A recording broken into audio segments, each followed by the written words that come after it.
Sup folks, StugeGG here with episode 3 of Tomboys Need Love Too. Thank you for the huge response that I've gotten on the first 2 episodes. It's been probably actually 5 days since I recorded, and the other episodes have been up for a couple days already. I wasn't sure exactly how people would react to kind of what happens in episode 2, but I'm glad people enjoyed it. It was a ton of fun to record, and it was really cringy editing it, but I'm actually really proud of it. And even though it's really terrible, it was also a ton of fun. And I think people could tell I was really enjoying myself, which is actually what makes these videos good. And that's something I've obviously tried to work towards more in a lot of Town of Salem stuff now. Actually showing you guys that I'm having fun as well, so you can have fun at the same time. But enough of that. Let's hop into this and see what we can do. Like I said, it has been a little bit since I recorded, so hopefully I'll be able to get the voices back to, you know, the primo quality they were in the last one. But in that last episode, if you don't remember, we found out the bad rumor about Sophie, that people think she's of loose morals. Then we spied on Chris in the shower and watched her pleasure herself until she was interrupted by our mother calling us for dinner being ready. And it was really weird, and I think we're going to address that, and hopefully we get into some equally absurd situations. But here we go. With our second night together now over, I woke up to find myself still thinking about Chris and about what happened last night. While shaming myself by giving into my desire to peek on Chris, I bore witness to a beautiful yet unexpected act, and overheard many things that I shouldn't have. To make matters worse, Chris was interrupted partway through, and we were both summoned downstairs, giving us a little time to recover before facing one another. I hid my erection under the table, and Chris averted her gaze whenever our eyes met. Sorry if I put like my head down on my desk while talking there. Re-angle my mic so hopefully it was still picked up. But where was I? I hid my erection under the table, and Chris averted her gaze whenever our eyes met. Every time I looked at her, I was reminded of what I saw, and it became even harder to quell my arousal. It became even harder was what I paused at. Okay. This game was like kind of boring and just got so ridiculous so fast. Needless to say, it was an incredibly awkward dinner. God damn it. I can't believe I actually did that. There's no excuse for that kind of behavior. Chris is a guest here, and I completely betrayed her trust. At least he knows he's a jerk about it. Then, as I say that, then again, the words Chris spoke, or rather the name that escaped her lips, gave me reason to pause. Those things she was saying while touching herself, that was just because I'm the guy she's closest to, right? As in she doesn't have any other male friends, so she just instinctively thought of me. That's gotta be it. There's no way Chris would actually think about me that way. Is there? Oh, okay. It's gonna pop this image straight back up. Oh no, I didn't read. I just looked down.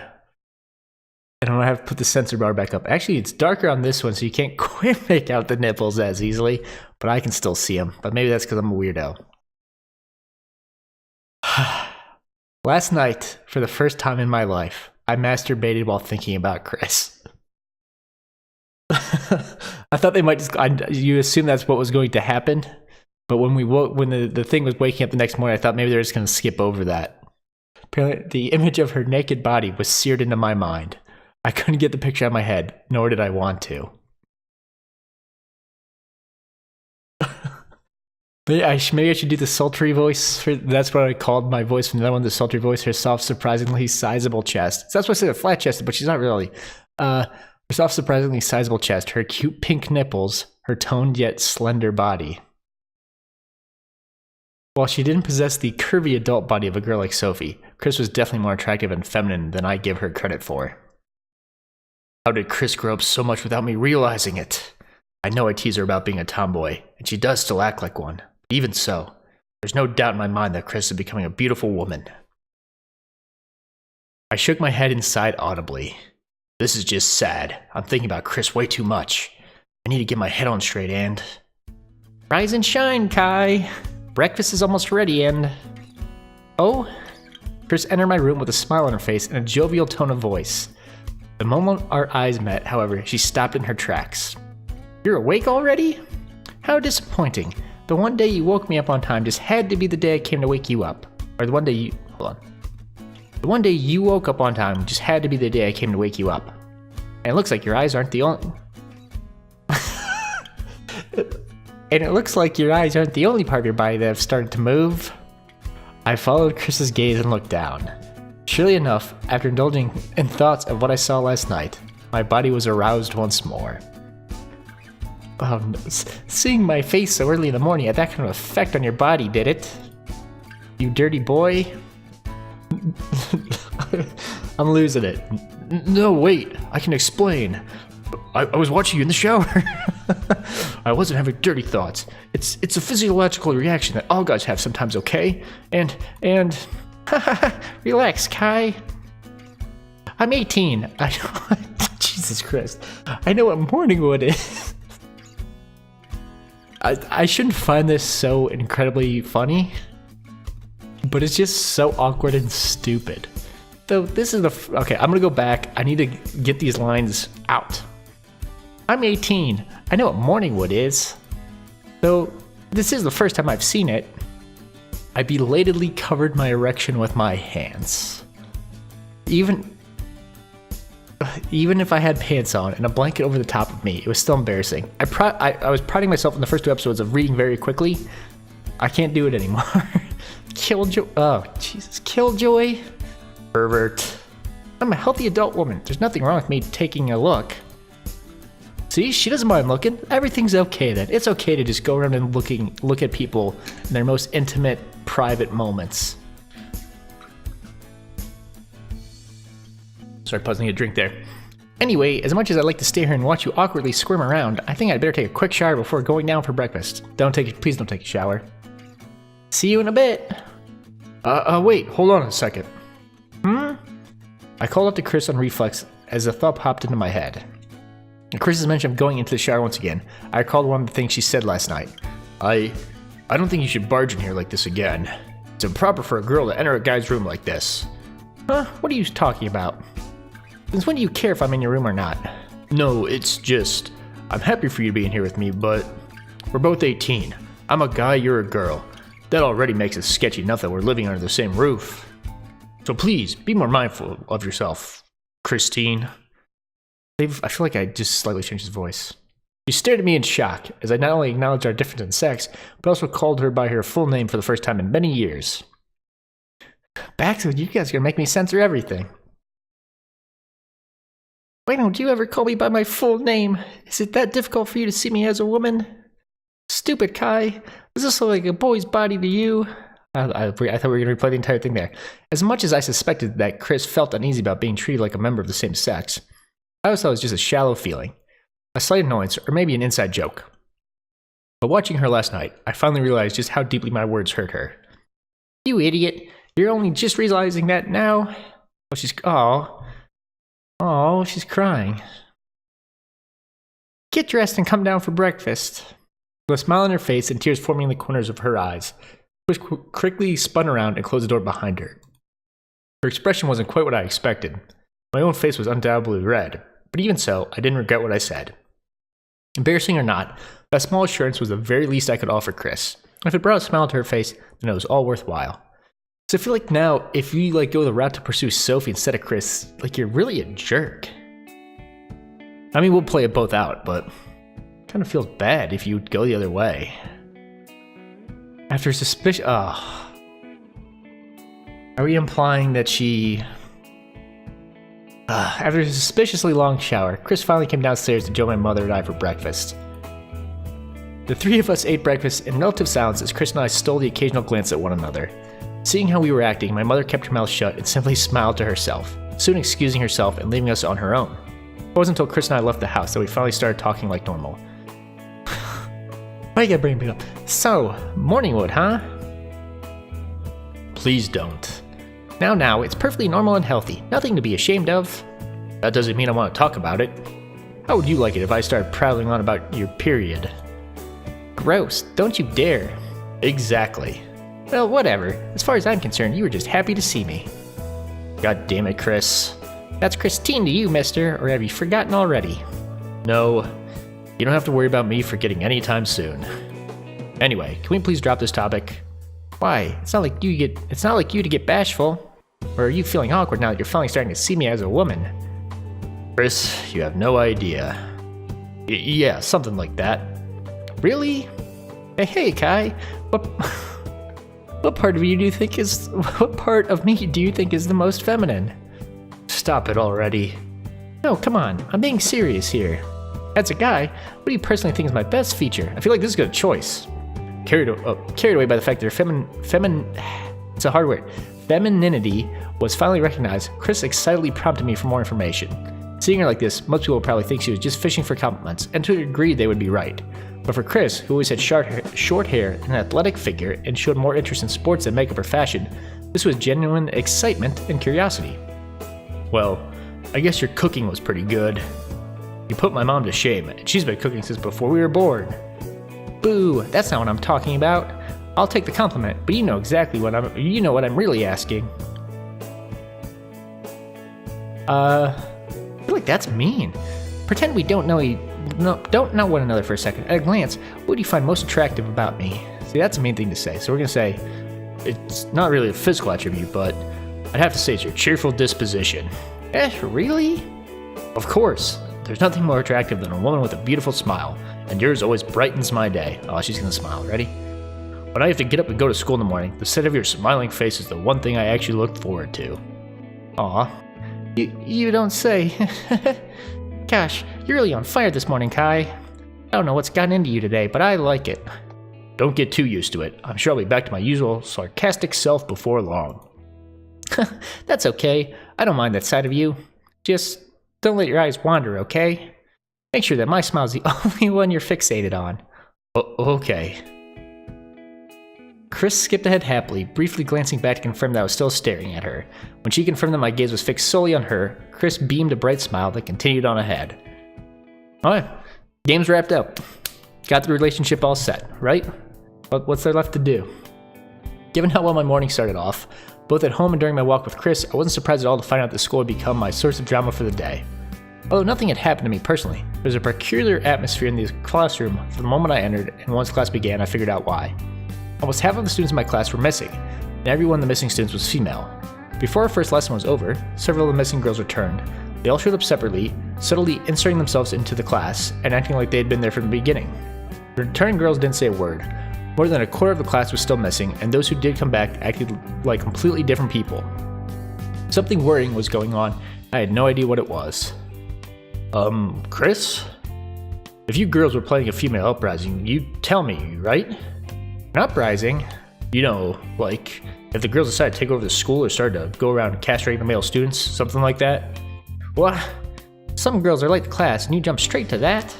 There's something not right in your head. Hey, I'm being serious here. The last thing we need is a gender war. I don't know about that. I'm pretty sure I could sneak into whichever camp came out on top. You know, if I said that about you, there's no way you wouldn't hit me. Anyway, even if an uprising is off the table, you've got to admit that it's pretty weird.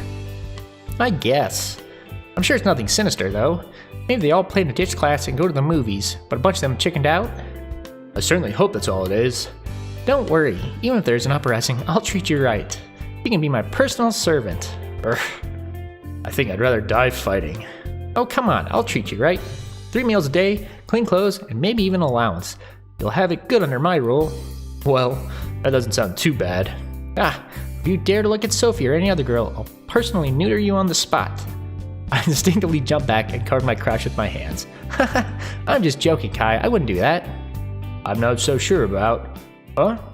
Just as I was about to deny Chris's statement, I noticed something out of the corner of my eye. I looked away from Chris in order to confirm what I thought I saw, and as I did, I unconsciously began to frown. Hey, don't just go quiet like that. What, you don't believe me? No, it's not that. Then what is it? A number of girls averted their eyes as I looked around the classroom. They all began to stare at Chris and I the moment she mentioned Sophie's name. But as I became conscious of this fact, they all turned away. Noticing that, I looked towards Sophie's desk. Surely enough, she too was missing. Unlike the other absent girls, however, Sophie's belongings were on top of or below her desk, as though she came to class and then left. As I began to piece my observations together, a chill ran down my spine. It's probably just my imagination, but... I started to walk away from my desk without saying a word. Kai? Hey, where are you going? The teacher will be back soon. I'm going to the toilet. I might be a while. Ew, too much information. Fine, I'll tell a teacher you weren't feeling well. Thanks, Chris. I'll try to get back soon. Bye. So now we're going to develop the Sophie side of the story, it looks like. I don't know if we're going to, at some point, do we have to make the choice to say and just ignore Sophie, or what's going to happen? Hopefully we don't screw this all up. Driven by a terrible feeling in the bottom of my stomach, I left the classroom moments before our teacher returned. I continued walking through the hallways for a while, even as the number of students continued to thin. Before long, I was alone. No other students remained, and I could clearly see and hear everything down the corridor. Alright, this should do it. I slowly walked from hallway to hallway. I went up and down flights of stairs between buildings, and even risked passing by my own classroom. A few teachers looked at me oddly, and wanted to ask what I was doing outside class, but with the same lie I told Chris, I was able to avoid any conflict. Nothing yet. Maybe I should go to class and keep looking later. At the rate I'm going, I'm just going to... Sniff, sniff. Just as I was about to give up and return to class, I heard a suspicious sound. I followed the sound over to the girls' bathroom, at which point I pressed my ear against the wall and confirmed what I had heard.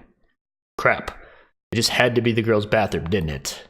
But if my suspicion is correct, then... Yeah, let's just go in the girls' bathroom. Cool. That's the thing you can do. I mean, it seems like we're doing it out of sincere reasons, but it's kind of weird. Quickly glancing around to make sure nobody spotted me, I hastily entered the girls' bathroom. There was one stall with a person in it, and the occupant didn't seem to have locked the door. I pushed the door open, and inside I found... like half naked. Nothing to blur here, though. Not too much covered up down there, but that's okay. Sophie. Okay, Wah! I'm gonna try to do a voice here. Kai, what are you? I entered the stall and closed the door behind me. I don't know what you heard, but I'm not that kind of girl, okay? That's... I'm trying not to do the nerdy thing, but I'll get it. You can't just corner me in the bathroom and expect me to do whatever it is you want. I widened my eyes in surprise at Sophie's defensive outcry. No, Sophie, I'm not... I don't care. Whatever it is that you want, I'll have no part of it. Sophie vehemently denied my presence as I tried to speak to her. I'm struggling on too many words today. I mean, I knew the word, just speak too fast, you don't pronounce them correctly. Without giving me a chance to explain myself or ask what happened to her, Sophie shut me out, clearly wary of me. She didn't want me here. In all likelihood, no matter what I said, I wasn't likely to change her mind. Even so, I couldn't leave Sophie alone. It was obvious at a glance that she needed assistance. Something terrible had happened here, far worse than my stray thoughts in the classroom, and I wanted to help. Sophie, the other girls in our class. Get out, just leave me alone. Look, I'm not going to leave you here like this, alright? You don't have to tell me what happened, but at least let me help you. What do you want from me? Nothing. I'm not expecting anything in return, okay? I glanced over Sophie's body one more time. Her red eyes made it clear she'd been crying. Furthermore, her clothes were disheveled, with visible cuts on some parts of her clothing. There were early signs of bruising all over her body. It was a state I wouldn't wish on anyone, let alone a girl I thought of so fondly. I just don't want to see you like this. Hearing my response, a wry smile formed on Sophie's face. Of course you don't. The class idol, Little Miss Perfect, disheveled and ashamed. Something like that, right? That must be a real eyesore right now. No, that's not what I... It's fine. You don't have to sugarcoat it. I'm a complete mess right now. They made sure of that. Sophie pulled at her torn clothes with her hand. In doing so, she unintentionally flashed an even greater amount of skin, at which point I quickly averted my gaze and tried to keep calm. You want to know why this happened? No, I do, but you don't have to. It's fine. I'm sure you'll hear their side of the story sooner than later. It would be nice if at least one person knew the truth. Sophie cast her gaze downward and hanged her head. You've heard the rumors, right? That I'm some kind of man-stealer or something? People have been saying those things for a long time now. Without any basis, they all just said whatever they wanted, never thinking of the consequences. And I figured that was just fine. If they wanted to make up lies about me for their own amusement, I could live with it. They were just words, after all, and didn't have any real impact on me. But once they started telling other people and asserting it as the truth, things started to get out of hand. When you spread a rumor, only those initially involved really know if it's true. Anyone else simply chooses whether to believe the rumor or not. As you can probably guess, most of the girls in our class either don't believe or don't care that they're all just lies. They accept it as the truth without any evidence whatsoever, and as a result, here I am. I'm not getting good emotion with it. Sophie's voice wavered between anger and sadness as she spoke. She was on the verge of tears, but managed to hold on and continued speaking. Apparently, this is revenge for Ellie, whose boyfriend I stole. It's all a lie, of course. I had nothing to do with the guy. We'd only met once or twice, and Ellie was present each time. But the truth doesn't matter to some people. They think I'm some bitch who goes around breaking up couples for fun, and no matter what I say in my defense, they won't believe it. So, labeling this as one more relationship destroyed by yours truly, the girls from our class decided that enough was enough. They ganged up on me while I was in the bathroom, stripped me naked in a flash, and pinned me on the floor. A few girls held my arms and legs, while another one sat on my back. They completely overpowered me, making escape impossible. Though a small part of me was oh, come on, dude. This is terrible. Come on. The small part of me was aroused as I imagined what I heard more than anything else horrified. It's better to use horrified more than aroused. Come on.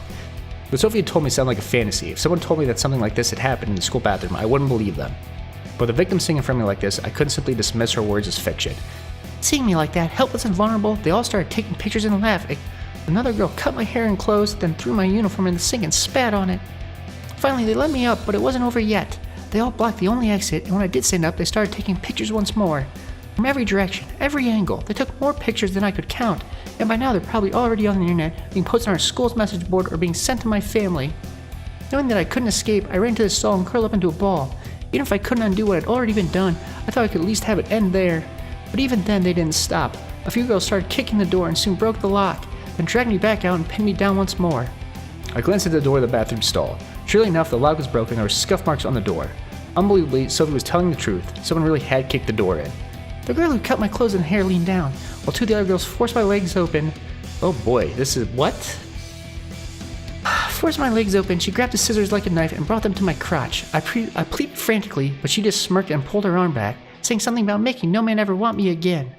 Realizing that there's no point in begging further, I closed my eyes, gritted my teeth, and waited. But nothing happened. This is your last warning. Pull this shit again and I really will do it next time. My arms and legs were freed. I looked up to see all the girls walk out one by one, not even sparing me a parting glance. Only the last girl to remain bothered to address me, saying, "This appearance is more suitable for a slut like you," as she too left, leaving me naked, scared, and alone. Sophie's voice grew faint as she finished speaking. She looked down and let out a shallow breath as though her explanation wore out. Wait, hold on. As though her explanation wore her out, sorry. Shit, why am I telling you all this? Even if you do believe me, it's not like it'll make a difference. You're just here because you wanted to see my sorry state with your own eyes, right? Or maybe you thought you could get to see some skin. That's what all the guys our age want, isn't it? No, Go ahead, take a good long look. I don't care anymore if you want to indulge in this shameful appearance of mine. I can't stop you. I'm sure those pictures will all surface before long anyway. Just don't go any further than looking, okay? Angry and ashamed, Sophie cradled her torso in her arms and turned away. She didn't want company. Sophie didn't even want to be here herself, let alone with boys she barely knew gawking at her shameful appearance. All she wanted for this horrible day to come to an end. This is absurd. I thought that something must have been up with Sophie and the other girls didn't turn up to class, but nothing like this. How could anyone wish this upon another human being? I turned around and left the toilet stall. Done already? Well, I get it. You want some privacy to do that. Without turning around, I shook my head. I'm going to get you some clothes. Just sit tight, okay? Like I believe that. You're just going to get your phone so you can take pictures, right? Go ahead. Those girls already took photos far more shameful than you could ever imagine.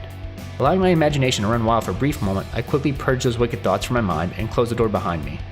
I understand that you're rattled right now, but not everyone is out to get you, Sophie. I really am just going to get you a change of clothes. I have no intention of taking any photos or of telling anyone that you're in here. So have a little faith, would you? Humph. Sparing only a faint grumble, Sophie soon became silent. She would soon see if I was telling the truth or not, and until I returned, there's nothing else that needed to be said. So that's some serious crap that, like, we were having a ton of fun, and now we're not anymore. Because that's some rough stuff. But hopefully we can turn this around and maybe make this a little fun again. Maybe. And maybe it's like a roller coaster. Game was kind of flat. Shower stuff. Funny, flirting, and now we're down here. But once I had left the bathroom, I walked down the school corridors in silence. As I did, Sophie's story kept replaying itself in my head over and over again. I imagined the full scene playing out, a spectacle of violence and malice far greater than anything I thought my classmates capable of, especially the girls. It was all just too surreal. This can't be happening. I don't want to call Sophie a liar, but could my classmates actually do something like that? Would they really go so far? I may not know them all that well, but I can't bring myself to believe that they'd do something like that. At the very least, I know that Chris could never hurt someone like that. She may punch me playfully, but compared to pinning someone down and assaulting them like that, I looked down at my hands. Without realizing it, I had begun to clench my fist tightly, digging my nails into my palms. Seeing that, I let go inside. No, what am I thinking? Chris has been with me all morning. Of course she had no part in this. Yeah, of course you didn't. Was that a thing that was a thought in your head? And even if she wasn't with me, I know Chris better than anyone. Her playful and rowdy nature aside, she's far too gentle to do anything so unspeakable. On the other hand, perhaps it's precisely because I know Chris so well that I can't imagine other girls acting like that either. Truthfully, I don't know our other classmates well at all. I only have a couple of friends apart from Chris, and they're all male. Not to mention that we aren't particularly close. Maybe I'm just being naive, and girls can actually be every bit as violent as malicious as men. I would say yes, but that scene that's like excessive for anybody, I would sure hope. Taking a second to stop thinking and just breathe, I shook my head in silence more. Forget it. Thinking about this won't change anything. For the time being, I have a promise to keep. Sophie's waiting on me, and no matter what the truth is behind her state, I can't let her down. Slowed down by my own heavy thoughts, I gradually made my way back to the girls' bathroom with a spare uniform. Although I'd never needed one before, it was common knowledge that the school nurse kept changes of clothing set aside for students who had vomited on, bled on, or otherwise soiled their clothing. She looked at me strangely as I tried to explain why I needed a female uniform, but in the end I was able to convince her, and ultimately I made good on my promise to Sophie. I entered the stall, uniform in hand, and smiled triumphantly as Sophie greeted me with an expression of complete shock. I came through for her, and at least she was able to trust in what I said. Oh, now she's got short hair. Now she's like a tomboy too. Okay. I know it's easy for me to say this now, but I really will pay you back. I have some money stashed away in my bedroom, so if you don't need it today, I swear I'll get it to you tomorrow. Relax. I told you already, it's fine. Make sure to return that uniform to the infirmary tomorrow, okay? I don't need the school nurse spreading any rumors about me. Of course, I'll wash it tonight and return it first thing in the morning. After replacing Sophie's cut clothing, there was still the matter of her hair, which had been left in a similar state. Big clumps of hair were missing from all over her head. If she returned to class or went home looking like that, everyone would know that something had happened to her. With Sophie's belongings back in the classroom, temporarily out of her reach, it was up to me to take action. I escorted her to the local hairdressers, paid for a surprisingly time-consuming salvage operation, and finally indulged in Sophie's gratitude. So, what now? Are you going to go back to school? I can't imagine there's much of a hurry to go back, but don't you at least need to get your stuff back? Yes, I should do that. I don't know if I can do that right now, though. To be honest, I'm still a little shaken up. Maybe tomorrow. For today, I think I should just go home. Oh, yeah. Okay. Once Sophie realized I was legitimately trying to help her, she no longer bitterly turned me away. Her attitude disappeared, and she became her usual self, the kind, thoughtful girl I had a crush on for so long. Unfortunately, it seemed as though she was still not completely back to normal. From the moment I returned, Sophie became remorseful and reserved, apologizing profusely for the things she said to me. She also began acting more timid and meek than usual. Though given the circumstances, I could hardly blame her. In that case, do you want me to escort you home? If you're still not feeling back to normal, you really shouldn't be alone out here. No, thank you, but no. You've already done so much for me. I couldn't possibly ask you to do something like that. It's no trouble. It's too late for me to show up for second period anyway. Yes, but even so... Sophie looked up at me nervously as she tried to refuse my offer. In doing so much for her, it would seem that I had unintentionally caused Sophie to feel guilty. Alright, I won't press it any further. Just make sure you get home safely, okay? Yes, of course. Well then, I guess this is where we part ways. Chris has probably kept my stuff safe, but even so. I turned around and raised one hand, waving goodbye as I walked away. Back to Chris, huh? How nice. That girl doesn't know how lucky she is. Ooh. Now that she's getting angry. How I envy that miserable little prude.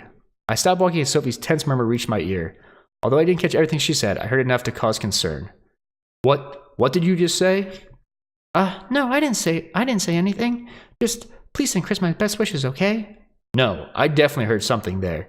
I thought I may have misheard you, but thinking back, Chris doesn't speak too fondly of you either. Did something happen between you two? I don't want to cause any trouble, but... But? The corner of Sophie's mouth curled upward for just an instant as I responded. When I was in the bathroom... When I was in the bathroom, cowering in fear, Chris was... No, I shouldn't say anything. I don't want to get Chris in trouble. Get her in trouble? Why would Chris be in trouble? What are you trying to tell me, Sophie? When those girls all attacked me, it was just for a second that I saw her, but I'm sure that Chris was among them. No, that's impossible. I'm sorry, Kai. I knew you wouldn't want to believe it, which is why I didn't say anything earlier, but Chris was definitely there.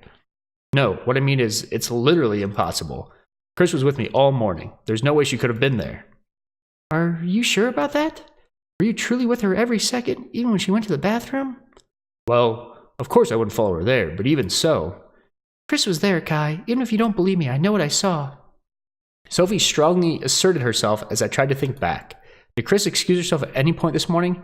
Did she go to the bathroom during the time when Sophie was being attacked?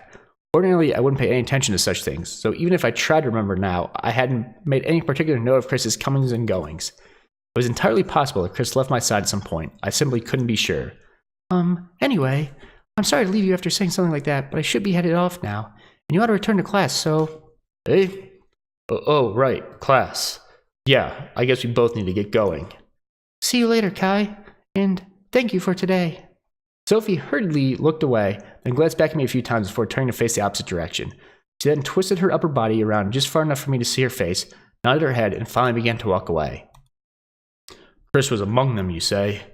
Rather than focus on Sophie's receding back, my mind returned to the subject from moments ago. Instead of shock, it would be more accurate to say that what overcame me was disbelief and suspicion. My best friend, a girl who I had known since childhood, with whom I had spent almost every day of my life, had attacked someone? Impossible. Simply impossible. Chris sometimes acted tough, I wouldn't deny that, but only when she was playing sport or joking around with yours truly. She would never do the things that Sophie claimed. As her best friend, I could attest to that. And yet... Are you sure about that? Were you truly with her every second, even when she went to the bathroom? I want to believe in Chris, I really do. But it's true that even I don't know everything about her. What's more, unlike me, Sophie was there. She's the one who was attacked. How can I say what she did or didn't see? Well, they can't both be in the right. If Chris wasn't there, then Sophie was lying. And if Chris was there, then... I shook my head in dismay. I didn't want to suspect either one of them, neither Sophie, the victim in all this, nor Chris, my best friend. Uh-oh. But one of them was hiding something, and if I had to guess who it was... we're gonna do a save. We get a whole bunch of saves. Okay. And we're going to make the choice right now that I think Sophie's mistaken about what she saw.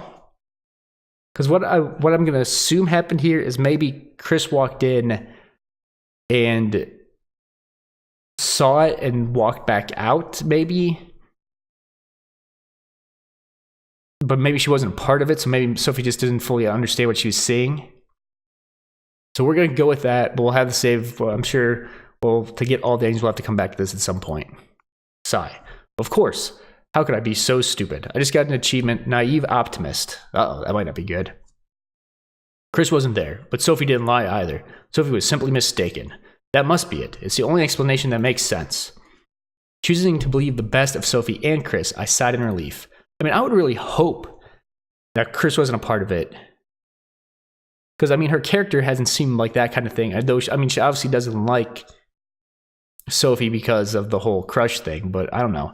Neither party was in the wrong here. Sophie was just shaken up after the trauma she endured, and in her confusion, she thought she saw something that she didn't.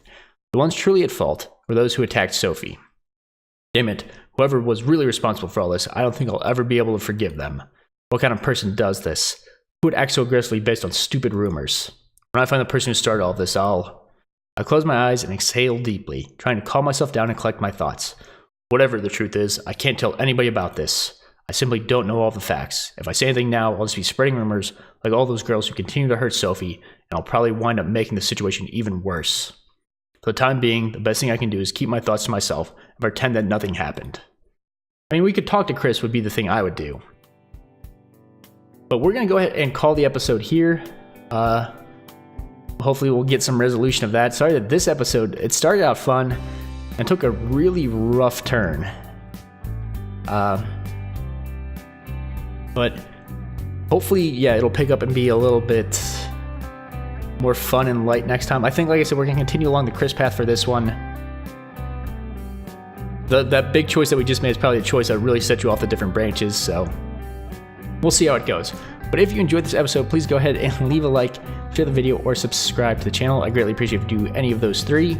I'll leave comments below if you thought I made the wrong choice. I mean, the subject matter at the second half of this one is obviously rough and something you probably shouldn't talk about in the comments down there because it's a much more serious topic than something for YouTube comments. Though that is a place for social discourse now, I guess. But I don't know. I don't want a huge conversation about that if possible. I mean, it's good to... I mean, this isn't a real thing, it's a video game, but I'm sure this kind of thing might actually happen. But I don't want to keep harping on that. Hopefully the next one, like I said, everything gets a little bit more cheerful and we can resolve some issues. But thank you for watching. I really hope you guys enjoyed this. And as always, please have a great day.